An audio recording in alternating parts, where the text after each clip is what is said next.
Les gens n'échouent pas parce qu'ils manquent l'onction. Les gens n'échouent pas parce qu'ils n'ont pas la capacité.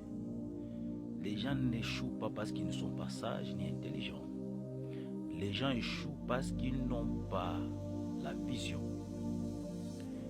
Échouer, c'est pas seulement manquer l'argent.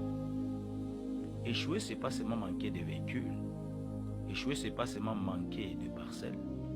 Échouer, c'est pas seulement manquer 10 000 membres ou 1000 membres ou 5 000 membres ou 100 membres. Échouer, c'est rater sa destinée.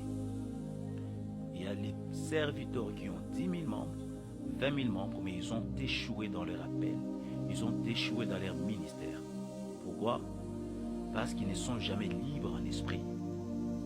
Ils ne sont jamais stables en esprit. Tu vas le voir prêcher, tu vas le voir sauter. Mais quand il rentre le soir, il se sent toujours ne pas accomplir ce qu'il devait faire. Si Jésus a dit tout est accompli, c'est pas parce qu'il a construit beaucoup de maisons. Si Jésus a dit tout est accompli en donnant son rapport, ce n'est pas parce qu'il a eu 10 000 membres. Si Jésus était joyeux de dire tout est accompli, c'est parce qu'il a réussi sa destinée. C'est parce qu'il a réussi sa mission. Bien-aimé dans le Seigneur, tu peux beau avoir l'argent, tu peux beau chercher le confort, tu peux beau chercher à être à un endroit où on est en train de te vanter, on te donne des opportunités, on te donne des faveurs, on te flatte, on te donne des maisons, on te donne de l'argent. Mais laisse-moi te dire, autant que tu n'es pas dans ta destinée, autant que tu n'es pas dans ta vision, autant que tu n'as pas une vision, tu verras.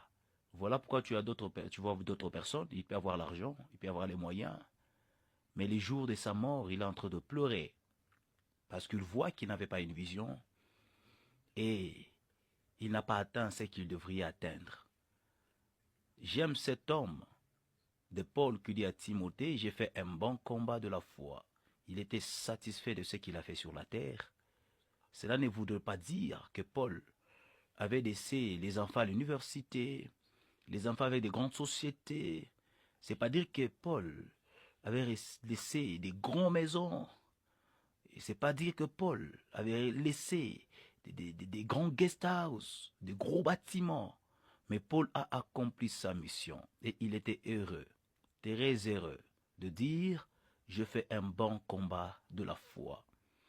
Bien-aimé dans le Seigneur, trop cher serviteur, ne cherchez pas à te sentir bien dans la chair ou s'attacher au confort. Le chemin de la destinée, quelles que soient ses douleurs, mais elle est plus satisfaisante que le chemin des conforts et des complaisances. Alors à partir d'aujourd'hui, reviens à ce que Dieu t'avait dit. Tu seras heureux dans ta vie, même si les gens voient que tu n'es pas heureux. Mieux vaut que les gens te voient que tu n'as pas réussi, mais au plus profond de toi, tu sais que tu as réussi. Que chercher à faire voir aux gens sur Facebook, sur WhatsApp, apparemment que tu as réussi, mais tu souffres dans ton cœur.